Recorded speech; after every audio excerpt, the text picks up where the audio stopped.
날씨가 계속됩니다. 건강 조심하시고요. 항상 좀 건강한 모습으로 우리 함께 뵐 수 있으면 좋겠습니다. 이번 주 금요일 저녁 8시에 교회에서 중직자 수련회를 우리가 1박 2일 동안 하도록 하겠습니다. 숙박은 하지 않고요. 8시에 기도회 할 거고요. 토요일 날은 새벽 기도 참석하신 이후에 오전에 일정을 진행하도록 하겠습니다. 장로님들, 안수 집사님들, 그리고 권사님들까지 한 해를 준비하면서 우리 중직자들이 먼저 좀 무릎 꿇고 기도할 수 있는 시간이 되었으면 좋겠습니다. 꼭 참석해 주시기를 부탁드립니다. 기부금 영수증 발급 내용 참조해 주시면 좋겠고요. 청지기 추가 모집도 이렇게 내용을 좀 참조해 주시면 좋겠습니다. 다음 주에는 캄보디아 단기선교팀 파송 예배를 찬양 예배 때 하도록 하겠습니다. 6월 5일부터 13일까지 우리 청년들 캄보디아 단기 선교 가는데요. 다음 주에 우리 함께 축복하고 그리고 함께 파송하는 예배 하도록 하겠습니다. 기억해 주시고 참석하셔서 함께 예배할 수 있으면 좋겠습니다. 이번 주 목요일부터 토요일까지 여주 세터교회에서 연청수련회가 있습니다. 저희 교회 청년들 참석할 텐데 기억하셔서 기도해 주시기를 부탁드리겠습니다. 6번 광고가 있는데요. 캄보디아 포이페교회 탐방팀인데 이 내용은 예배 후에 제가 조금 더 부가 설명해 드리도록 하도록 하겠습니다. 오늘 모임 그리고 안내위원들 참조하시고요. 특별히 남선교회 원래 왜 이렇게 특별히 장소까지 이렇게 나온 선교회들이 있는데 우리 디모데 선교회는 꼭 오늘 모여달라고 부탁 받았습니다. 꼭 참석해 주셨으면 좋겠습니다. 하나님 말씀 함께 보도록 하겠습니다. 시편 23편입니다. 구약성경 시편 23편 1절로 6절까지의 말씀을 교독하도록 하겠습니다.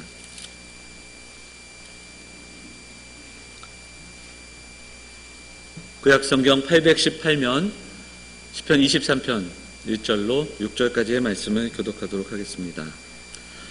여호와는 나의 목자시니 내게 부족함이 없으리로다.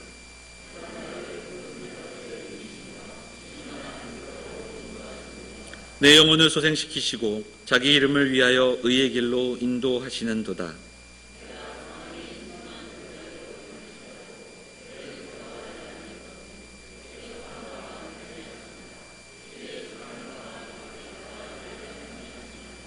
주께서 내 원수의 목전에서 내게 상을 차려주시고 기름을 내 머리에 부으셨으니 내 잔이 넘치나이다. 평생의 선하심과 인자하심이 반드시 나를 따르리니 내가 여호와의 집에 영원히 살리로다. 아멘. 글로리아 찬양대 찬양 우리 함께 나누도록 하겠습니다.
은혜로운 찬양 감사합니다.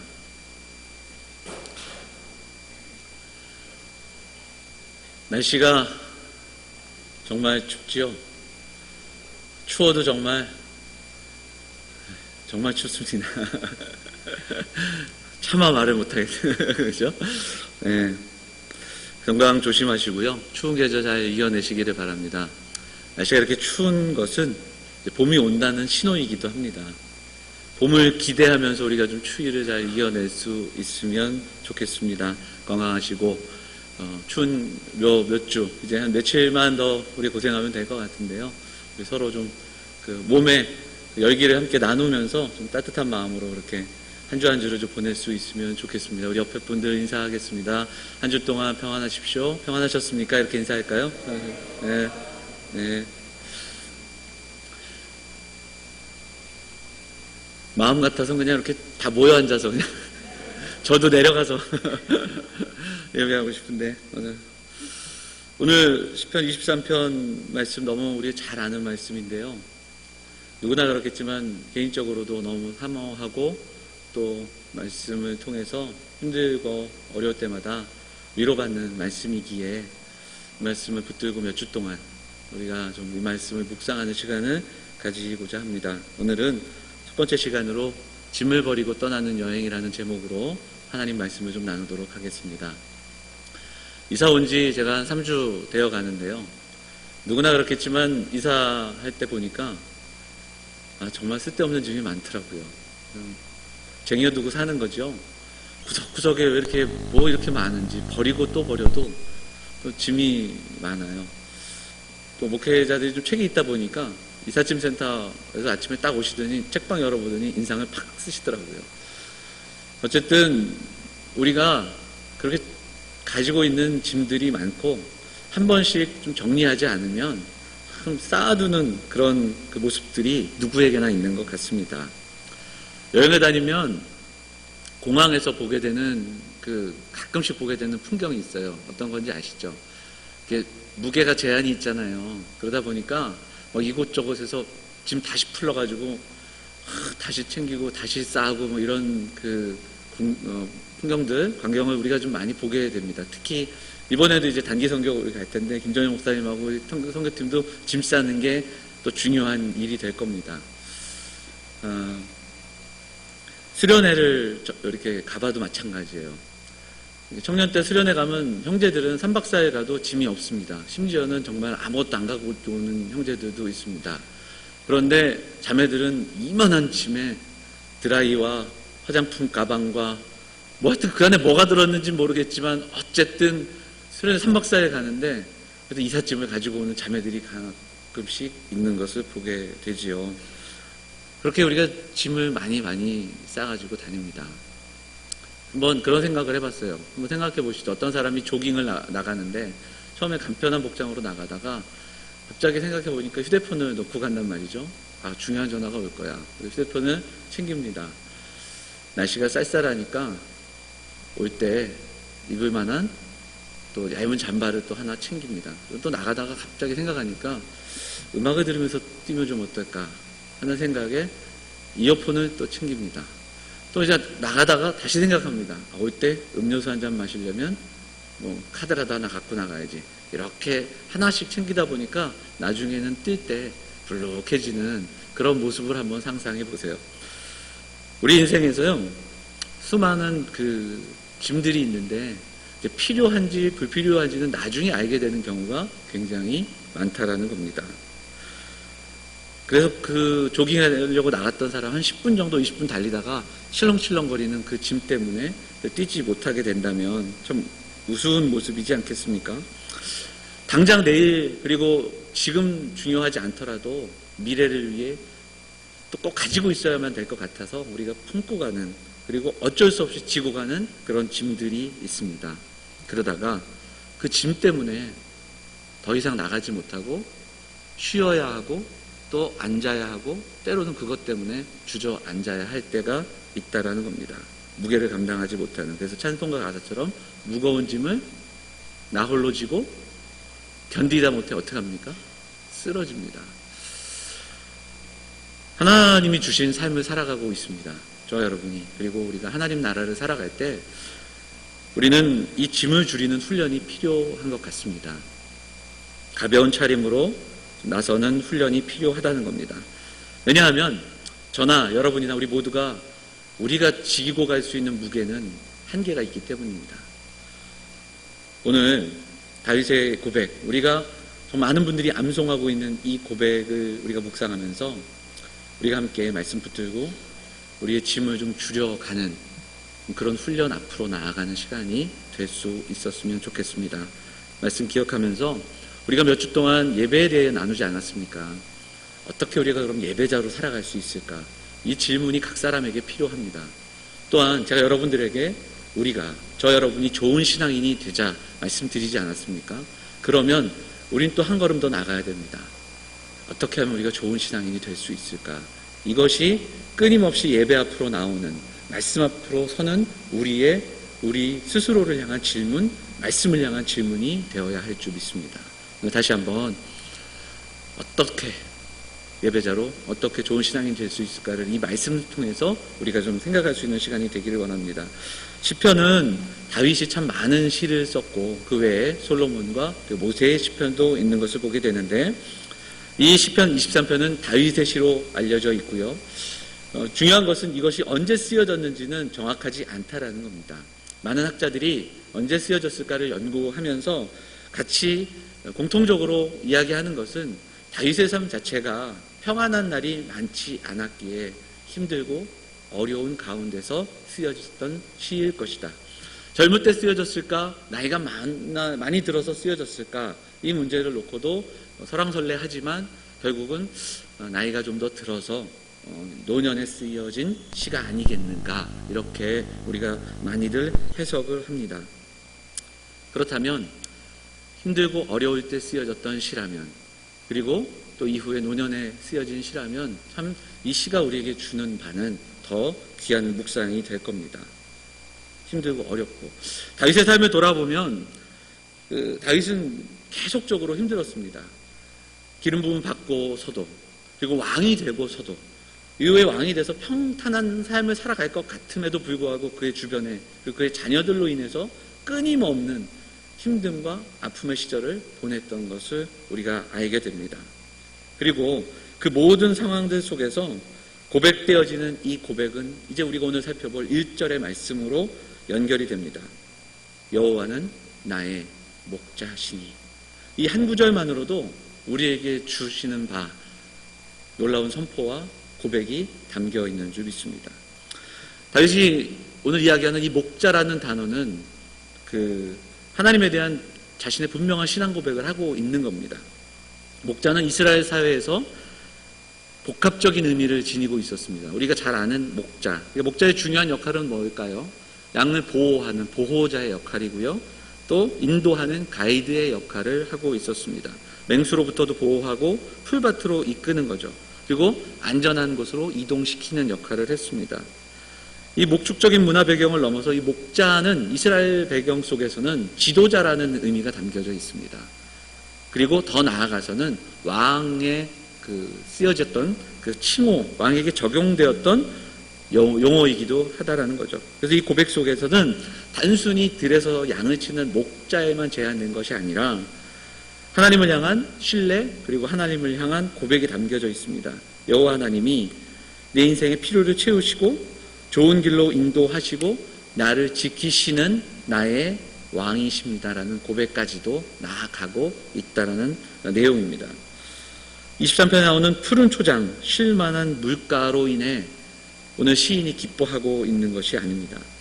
푸른 초장이 있기 때문에, 쉴만한 물가를 경험했기 때문에 기쁘고 부족함이 없는 게 아니라는 거예요. 짧지만 분명한 선포는 1절에서 시작됩니다. 무엇입니까? 여호와가 내 목자이시기 때문이다라고 분명히 시작하고 있습니다. 인생의 짐을 줄이는 방법이 여기서 우리에게 한 가지 분명하게 선포됩니다. 그것은 내 인생의 목자가 누구인가에 달려있다라는 겁니다. 내 인생의 주인이 누구인가에 달려있다라는 이야기를 우리에게 들려주고 있습니다. 내가 주인으로 사는 인생은 짐이 늘어날 수밖에 없습니다. 하나님이 우리의 주인이심을 고백하고 내 인생의 목자 되심을 인정하고 살아갈 때 우리가 가볍게 그리고 맡기며 나아갈 수 있다는 것을 묵상할 수 있습니다. 여호와가 나의 목자시니 내가 부족함이 없다 하면서 시작되는 이 시 속에서는 주어가 항상 그가 이렇게 나옵니다. 한글 성경에는 그렇게 나와 있지 않지만 영어 성경만 보아도 한 절 한 절 앞에 he가 꼭 나옵니다. 그래서 그가 하셨습니다. 그가 나를 인도하셨습니다. 그가 먹이셨습니다. 그가 인도하십니다. 다윗의 고백은 내가 아니라 그가 여기까지 하셨다라는 고백을 우리에게 들려준다라는 거예요. 여러분, 우리의 인생의 참된 주인은 누구입니까? 오늘 이 예배 시간에 우리의 마음 속에 우리가 스스로 좀 질문해 볼 수 있으면 좋겠습니다. 누가 내 목자인가? 이건 조금 바꿔보면 내가 무엇에 이끌리며 살아가고 있는가? 이 근본적인 삶의 문제를 우리가 질문해 보아야 합니다. 그래서 시편 23편의 고백처럼 여호와가 내 목자로 되어 주시니, 조금 바꾸면 여호와를 나의 목자로 인정하였더니 여호와가 내 목자시니 부족함이 없더라. 그리고 평안하더라. 그리고 언제나 좋은 길이더라. 옳은 길이더라. 이 고백을 우리가 나눌 수 있을 것입니다. 성도들 신방해보면 모든 가정들 이렇게 봤을 때 이 가정은 참 평안하겠다, 부족함이 없겠다 하는 가정들도 같이 이야기를 나눠보면 힘들고 아픈 일들이 많습니다. 좀 평안해 보여도 또 풍부해 보여도 언제나 우리 각자의 형편 속에 가지고 있는 어려움들이 있더라는 겁니다.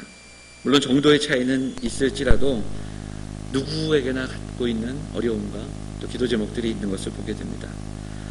또 이 땅을 살아가면서 겪는 어려움들이 있습니다. 행복해지기 원하지만 쉽지도 않고, 그래서 우리에게는 이 다윗의 고백이 분명히 필요합니다. 그냥 입술로만 하는 고백이 아니라 정말 인정하고 받아들이고 무릎 꿇고 고백할 수 있는 고백이 필요합니다. 여호와가 나의 목자이십니다. 이 고백으로 나아갈 때 다윗이 누렸던 그 행복함 그리고 평안함을 우리도 분명히 누리게 될 줄 믿습니다.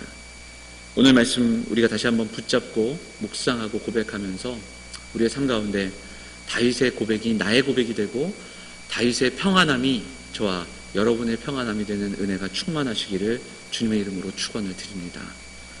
오늘 우리가 내려놓을 수 있는 짐이 무엇일까? 두 가지만 좀 함께 묵상했으면 좋겠습니다. 첫 번째는 다윗의 그 고백 속에서 우리가 볼 수 있는데요. 첫째는 부족함이 없다라는 고백을 우리가 주목할 수 있기를 원합니다.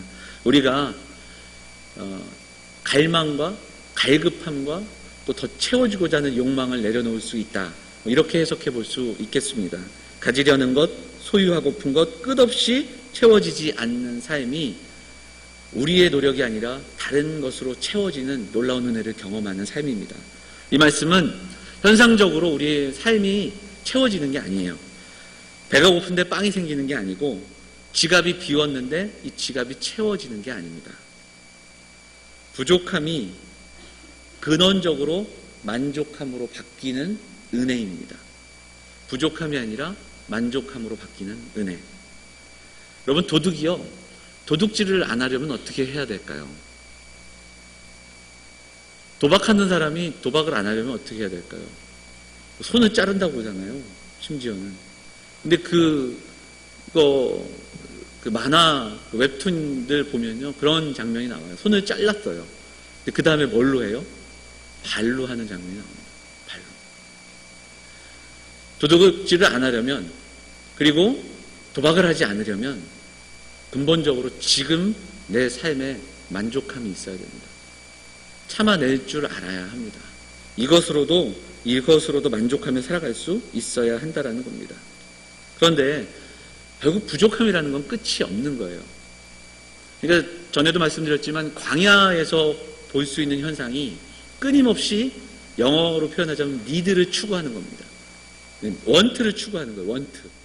내게는 충분히 니드가 있어요. 그러니까 필요한 양이 있는데 우리가 원하는 게 이만큼이니까 이 차이가 항상 우리에게는 뭘로 다가옵니까? 부족함으로 다가오는 거죠. 그래서 하나님이 일용할 양식으로 날마다 채워주셔도 배가 고픈 겁니다. 그리고 또 고기가 먹고 싶은 겁니다. 그래서 그 고기를 만나를 누군가는 쌓아두고 그것이 그 다음날 썩게 되는 그 일들을 보게 되는 겁니다. 지구상에서도 가장 행복한 나라들, 행복지수가 높은 나라들을 우리가 보면 참 희한하지 않습니까? 보면 이렇게 찾아보니까 푸에르토리코, 콜롬비아, 나이지리아, 비누아투, 이런 듣도 보지 못한 나라들이 좀 있어요. 순위가 제일 높은 거예요. 비누아투는 호주 옆에 아주 정말 보이지 않는 섬나라라고 하더라고요. 그러니까 이 행복지수는 정말 다른 거더라고요. 그러니까 소유가 만족하게 해주고 그리고 또 가지고 있는 것이 행복을 주는 것은 어찌 보면 우리가 살아가는 이 사회가 이 땅이 가지고 있는 문명이 우리에게 하는 거짓말일 수 있습니다. 우리 지난주에도 나눴잖아요. 세상이 우리를 쥐어짭니다. 그래야 행복하다고, 물건을 사라고, 그리고 많이 소유하라고. 그러나 우리에게 그렇게 속삭이지만 우리를 그렇게 세상의 가치로 빚으려고 하지만 그러나 그것은 결국은 탐욕과 그리고 죄성의 뿌리에서 시작되는, 그리고 이것은 결국 어디에서 시작되는가? 하나님의 부재에서 시작된다. 그렇게 우리에게 말씀하고 있다는 겁니다. 하나님의 형상으로 지음받은 우리는 그 하나님의 부재를 다른 것으로 채울 수 없기 때문에 그렇습니다. 하나님의 세상의 것을 많이 가져도 허전한 거예요. 명예와 부를 가져도 허전하고 약이 없으면 잠을 못 자는 사람들이 너무나도 많은 시대입니다. 공황장애라는 그 단어가 언젠가부터는 굉장히 많이들 이야기되고 심지어는 많은 사람을 즐겁게 하는 사람들이 스스로 고백하잖아요. 내게 그런 그 장애가 있다. 그런 모습들이 있다. 알 수 없는 허무함, 공허함, 그리고 알 수 없는 목마름의 증세가 분명히 우리 내면적인 가운데 근원적인 증세로 나타나고 있다는 겁니다. 전도서 5장 10절을 보면 이런 말씀이 있죠. 은을 사랑하는 자는 은으로 만족하지 못하고 풍요를 사랑하는 자는 소득으로 만족하지 아니하나니 이것도 헛되도다. 은으로 만족하지 못하고 그리고 소득으로 만족하지 못합니다. 인간의 욕심이 우리가 원하는 것이 너무나도 커져가기 때문이다. 그렇게 성경은 말씀하고 있습니다. 사도 바울은 이 이야기를 빌립보서에서 우리에게 들려주고 있습니다. 바울이 고백하는 고백이 있죠. 자, 우리 한번 빌립보 4장 한번 읽어볼까요? 같이 한번 읽어보겠습니다. 시작. 내가 궁핍함으로 말하는 것이 자족하기를 배웠노니 나는 비천에 처할 줄도 알고 풍부에 처할 줄도 알아. 모든 일 곧 배부름과 배고픔과 풍부와 궁핍에도 처할 줄을 아는 일체의 비결을 배웠노라. 내게 능력 주시는 자 안에서 내가 모든 것을 할 수 있느니라. 아멘. 이 마지막 절 때문에 우리는 13절만 이렇게 알고 외우거든요. 내게 능력 주시는 자 안에서 내가 모든 것을 할 수 있다. 이렇게 2절은 참 우리가 잘 아는데 사실 이 말씀은 하나님이 능력 주시면 우리가 뭐든지 할 수 있다. 이렇게 단순한 해석이 아닙니다. 왜냐하면 11절과 12절을 같이 보기 때문에 그래요. 이것은 하나님으로 만족할 수 있는 사람만, 그러니까 하나님 때문에 풍요함, 하나님이 주시는 그 풍성함과 만족함을 누린 자만이 고백할 수 있는 고백이라는 것을 우리는 오늘의 말씀, 이 빌립보서 말씀을 통해서 보게 됩니다. 만족해 하시는 여호와, 만족해 하시는 하나님의 이름은 성경에도 나옵니다. 하루하루 우리가 살아가는 그 삶에 염려가 있습니다. 그러나 우리에게는 여호와 이레의 하나님이 있습니다. 준비하시는 하나님이 우리에게 있다라는 겁니다. 예비하시는 하나님. 너무나 커다란 도전에 직면해서 너무나도 불안한 마음으로 살아갑니다. 여호와 샬롬의 하나님을 우리가 만나야 합니다. 평강을 주시는 하나님을 경험해야 됩니다. 치료하시는 하나님, 우리 연약함, 우리 육신 아픔 앞에 여호와 라파의 하나님이 우리를 만나 주십니다. 또한 우리의 삶 가운데 깃발이 되어주시는 승리 하나님 여호와 니시 하나님이 또한 우리를 만나 주십니다. 사랑하는 영암의 성도들이 오늘 여호와가 나의 목자시니 이 고백 앞으로 나아가면서 우리도 사도 바울이 했던 그 고백으로 나아갈 수 있기를 간절히 소망합니다. 여러분, 우리의 목자 되신 그 여호와 하나님, 그분을 바라보기를 원합니다. 그분이 내 목자 되어주심을 감사하며 살아갈 수 있는 저와 여러분이 되기를 원합니다. 그리고 그분으로 인해서 내 삶에 부족함이라는 단어가 사라지는 은혜를 구할 수 있는 우리 사랑하는 성도들 다 되시기를 간절히 소망합니다. 그래야 우리도 하박국의 고백을 선포할 수 있습니다. 무화과 나무잎이 마르고 포도 열매가 없어도 결국 나는 무엇으로? 여호와만으로 즐거워한다. 이 고백을 우리가 함께 이 땅을 살아가면서, 하나님 나라를 살아가면서 우리가 함께 고백할 수 있는 고백이 될 수 있기를 간절히 소망합니다. 두 번째로, 여호와가 우리의 목자 되어주시기에 우리가 내려놓을 수 있는 짐이 또 한 가지 있습니다. 그것은 무엇입니까? 오늘 4절 말씀 한번 읽어볼까요? 23편 4절 말씀 같이 읽겠습니다. 시작. 내가 사망의 음침한 골짜기로 다닐지라도 해를 두려워하지 않을 것은 주께서 나와 함께 하십니다. 주의 지팡이와 막대기가 나를 안위하시나이다.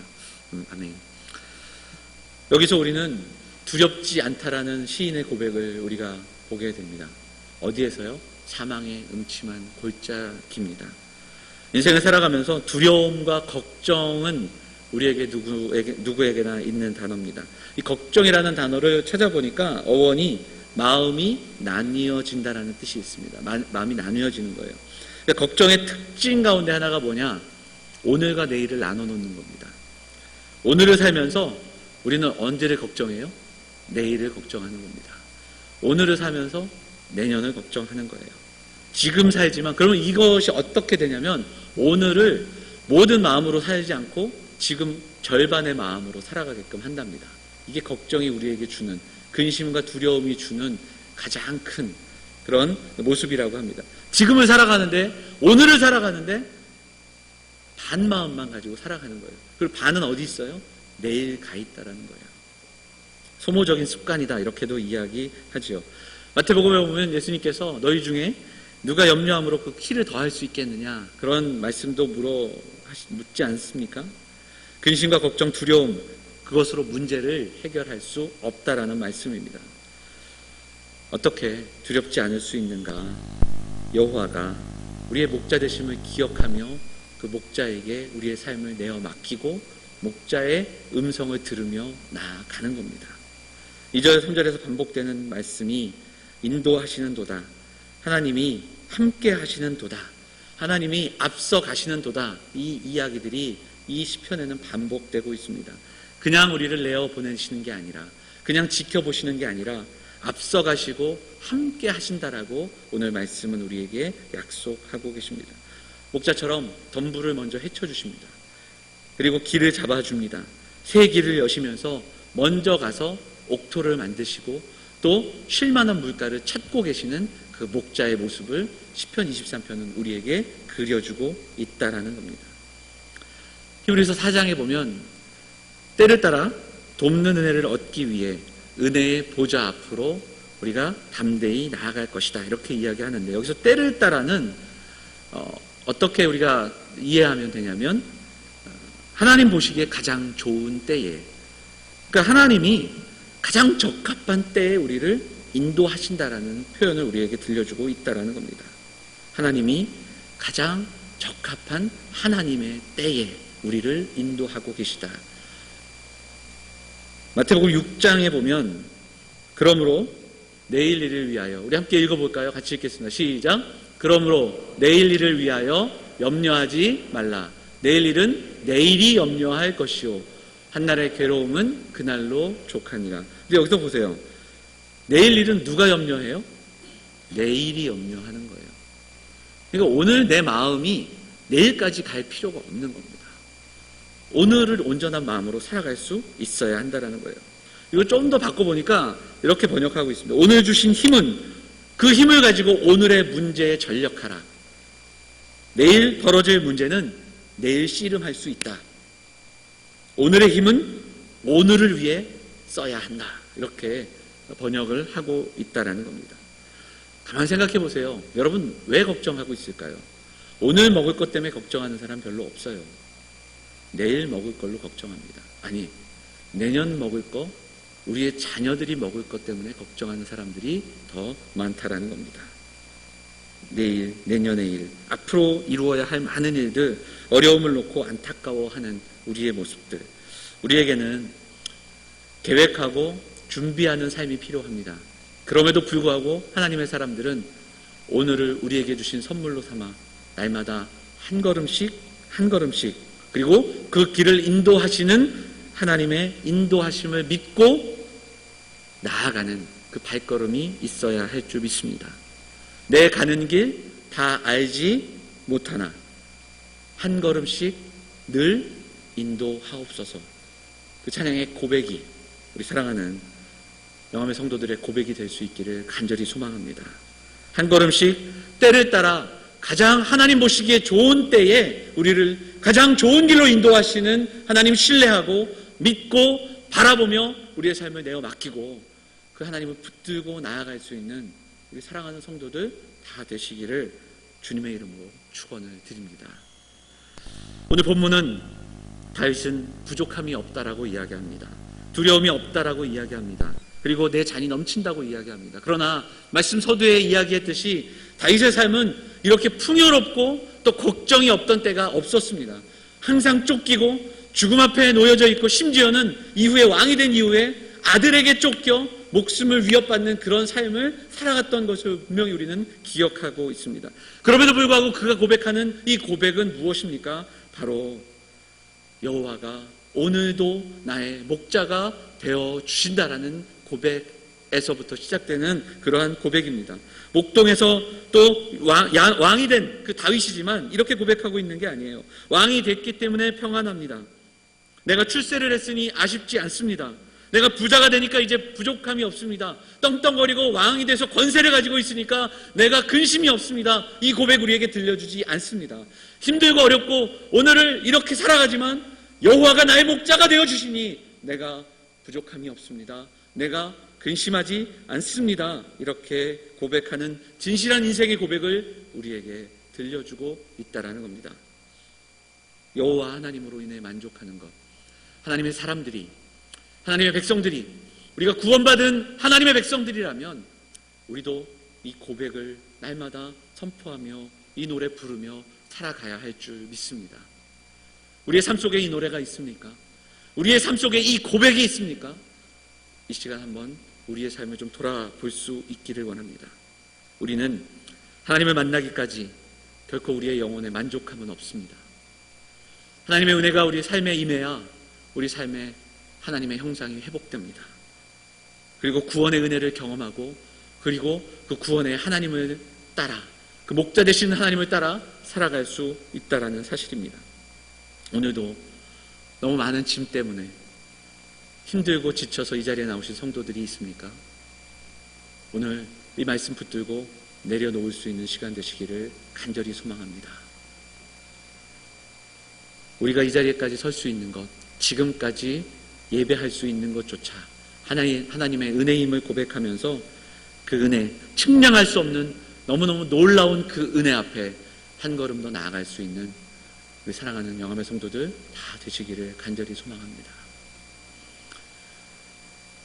그 옛날에는 그 주보요, 이 주보를 지금처럼 교회에서 인쇄할 수 없었고요. 인쇄소에서 인쇄했잖아요. 그래서 토요일만 되면 교회들이 바빴어요. 인쇄소에 이렇게 그거 전화하고 또 팩스로 보내면서 막 이렇게 주보를 하던 때가 있습니다. 금요일 정도면 이제 주보 내용들을 오가면서 이제 토요일 날 인쇄해서 주보를 갖고 그러던 때가 있었대요. 어떤 목사님이 이 시편 23편으로 설교를 하셨나 봐요. 주보가 이제 늦게 인쇄소에 가게 되니까 주보 제목을 봤더니 믿지 않는 그 인쇄소 직원이 좀 뭔가 이상한 거예요. 여호와는 나의 목자시니 이렇게 끝이 나니까 좀 이상하잖아요. 문장이 완성되지가 않으니까. 목사님께 전화를 했어요. 제목이 좀 이상한데요. 이게 맞습니까? 여호와는 나의 목자시니? 목사님이 여호와는 나의 목자시니 맞습니다. 진짜 맞아요? 여호와는 나의 목자시니 그거면 돼요. 그러면 충분해요. 그러면서 끊었어요. 그리고 이제 주보가 제작이 됐습니다. 그 다음날 아침에 주보가 탁 나왔어요. 물론 우리는 이제 인터넷으로 미리들 보시지만 주일 아침에 교인들이 딱 와서 주보를 봤는데 목사님이 주보를 탁 보고 처음에는 놀랬다가 씩 웃었어요. 왜 그랬을까요? 여호와는 나의 목자시니 그거면 돼요. 그거면 충분해요. 이렇게 제목이 나온 거예요. 근데 감동이 있던 거죠. 목사님이 너무너무 감동을 받은 거예요. 여호와는 나의 목자시니 그거면 돼요. 그거면 충분해요. 설교 준비하면서 계속 이 생각을 했어요. 그렇구나. 그거면 충분하겠구나. 예전에 대학원 지도교수 하셨던 그 유흥열 교수님이라는 분이 계셨습니다. 제가 너무 좀 존경하는 분인데 지금 워싱턴에 있는 워싱턴 그 장로교회 담임 목사님으로 가셨는데 수업 때마다 자주 얘기하셨던 게 있습니다. 신학생들, 그러니까 목회자들에게 힘드십니까? 뭐가 그렇게 힘듭니까? 두 가지만 생각하십시오. 예수 그리스도, 죽음. 이 두 개만 생각하면 삶은 단순해집니다. 힘내십시오. 항상 이렇게 이야기하셨습니다. 그렇습니다. 예수 그리스도, 죽음 그리고 예수 그리스도. 오늘 이 시간 우리가 좀 더 담대함으로 이 땅을 향하여 선포하며 나아갈 수 있기를 바랍니다. 우리의 믿음의 선진 가운데 이렇게 단순하게 살았던 사람들이 있습니다. 오늘 말씀 한 구절만 찾아보고 말씀을 마치도록 하겠습니다. 고린도후서 6장입니다. 고린도후서 6장. 고린도후서 6장 9절과 10절 같이 읽겠습니다. 6장 9절과 10절 같이 읽어볼까요? 같이 읽겠습니다. 무명한 자 같으나 유명한 자요, 죽은 자 같으나 보라 우리가 살아있고, 징계를 받은 자 같으나 죽임을 당하지 아니하고, 근심하는 자 같으나 항상 기뻐하고, 가난한 자 같으나 많은 사람을 부요하게 하고, 아무것도 없는 자 같으나 모든 것을 가진 자로다. 아멘. 누구의 이야기입니까? 초대교회 성도들의 이야기입니다. 무명한 자가 유명한 자로 살았습니다. 근심하는 자가 되어야 할 텐데 기뻐하는 자로 살았습니다. 아무것도 없는 자 같지만 모든 것을 가진 자로 살았던 사람들, 바로 초대교회 성도들이었습니다. 이것이 어떻게 가능했겠습니까? 예수 그리스도 이 땅에 오셔서 기꺼이 우리를 위해 십자가 앞으로 나아가 주신 예수 그리스도, 십자가와 부활, 그것만 생각하면 인생은 단순해질 수 있었기 때문입니다. 오늘 이 아침에 우리가 다시 한번 하나님 말씀 앞으로 나아가 우리를 위해 길을 내시고 우리를 그 자녀 삼아주신 하나님의 은혜와 예수 그리스도의 십자가를 기억하면서 우리도 이렇게 나아갈 수 있기를 소망합니다. 우리도 그렇게 살아야 합니다. 무명하지만 유명한 자로, 아무것도 없는 자 같지만 모든 것을 가진 자처럼 살아갈 수 있습니다. 왜 그렇습니까? 여호와가 우리의 목자 되어주시면 그거면 충분하기 때문입니다. 예수 그리스도 그분이 우리의 목자가 되어주시면 그거면 충분하기 때문입니다. 이 아침에 말씀 붙들고 우리가 함께 가슴에 새기고 기도하며 삶의 자리로 한 걸음 더 담대히 나아갈 수 있는 우리 사랑하는 믿음의 성도들 다 되시기를 주님의 이름으로 축원을 드립니다. 우리 말씀 생각하면서 함께 좀 찬양 한 곡 하고요, 기도하겠습니다. 370장 우리 1절만 우리 같이 찬양할까요? 찬송가 370장 우리 1절만 우리 같이 한번 찬양하고 기도하도록 하겠습니다.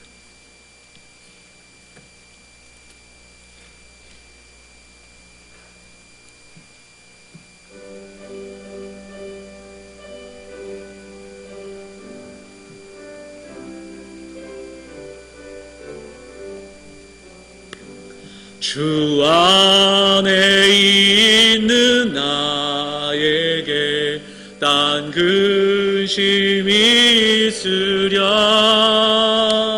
십자가 밑에 나아가 내 짐을 풀었네. 주님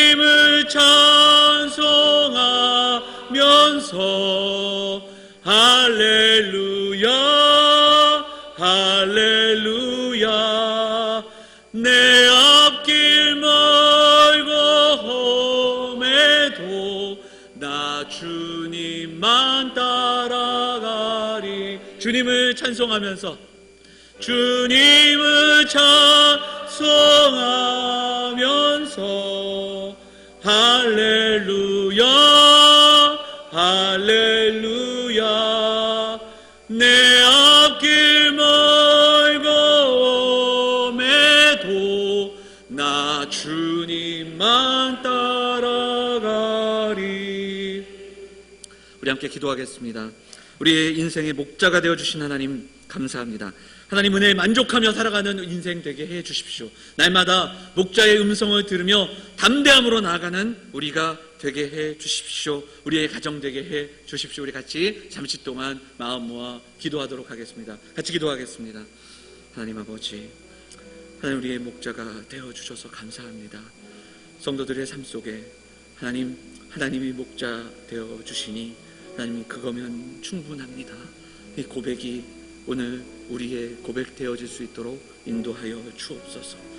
날마다 살아가며 겪는 수많은 어려움들 속에 하나님 무너지고 주저앉지 않기를 원합니다. 가정에 어려운 일이 있을 때 다시 한번 이 말씀 앞으로 나아가는 우리 성도들 될 수 있도록 인도하여 주옵소서. 다윗의 고백이 우리의 고백 되게 하여 주옵소서. 인생의 짐을 내려놓고 무겁고 힘든 짐 앞에 눌리는 인생이 아니라 가벼운 차림으로 오늘을 살아가는 우리의 모습들 되도록 하나님 인도하여 주옵소서. 하나님 은혜를 허락하여 주옵소서. 힘을 주시옵소서. 사랑과 은혜가 풍성하신 하나님 아버지, 오늘도 함께 예배하며 하나님의 은혜를 구하는 성도들 하나님 함께 하시고 새 힘을 부어 주시옵소서. 우리의 삶 가운데 무거운 짐을 가지고 나온 성도들 하나님 붙들어 주시고 이 말씀 기억하며 하나님 주시는 위로를 힘입어 다윗의 고백이 우리의 고백 되어지게 하시고 목자 되시는 그 하나님 앞으로 나아가는 사랑하는 성도들이 다 될 수 있도록 하나님 인도하여 주옵소서. 지친 그 모습들, 어렵고 힘든 그리고 두려운 짐을 내려놓고 온전히 하나님 주시는 만족함으로 하나님 주시는 평안함으로 살아갈 수 있는 사랑하는 성도들이 될 수 있도록 하나님 인도하여 주옵소서. 하나님의 전을 사모하며 말씀을 사모하며 이 땅 가운데 우리를 위해 기꺼이 길을 내어주신 예수 그리스도 그분의 사랑과 십자가만을 먼저 묵상하는 성도들이 될 수 있도록 하나님 인도하여 주옵소서. 환우들이 교회에 많습니다. 하나님 이 말씀으로 힘을 얻게 하여 주옵소서. 수술을 앞둔 환우들에게 하나님 담대함을 허락하여 주시고 수술을 하고 또 회복을 기다리는 환우들에게 은혜를 허락하여 주셔서 우리 인생의 목자 되어주신 하나님 그것으로 만족합니다. 그것으로 하나님 나아갑니다. 이렇게 고백할 수 있는 우리 사랑하는 성도들 환우들이 될 수 있도록 하나님 인도하여 주옵소서. 하나님 오늘도 하나님 전에 나와 우리의 마음과 정성을 다해 예배하고 또 예물을 드리고 또 우리의 삶을 드린 성도들을 기억하여 주시고 사랑하는 몸된 교회가 하나님께 드린 그 예물을 감사함으로 또 하나님 주신 지혜로 하나님의 마음으로 이 땅 가운데 하나님의 일들을 잘 감당하는 믿음의 공동체가 될 수 있도록 하나님 은혜를 허락하여 주옵소서. 우리의 삶을 주님께 의탁합니다. 한 주간의 삶을 하나님 붙들어 주시고 어디로 가든지 또한 누구를 만나든지 목자 되신 그 하나님 기억하며 나아가는 사랑하는 성도들 다 될 수 있도록 인도하여 주옵소서. 이 모든 말씀 우리를 권하신 예수 그리스도 이름으로 감사하며 기도하옵나이다. 아멘. 자리에서 일어나셔서 찬송가 370장 다시 한번 우리 함께 찬양하도록 하겠습니다.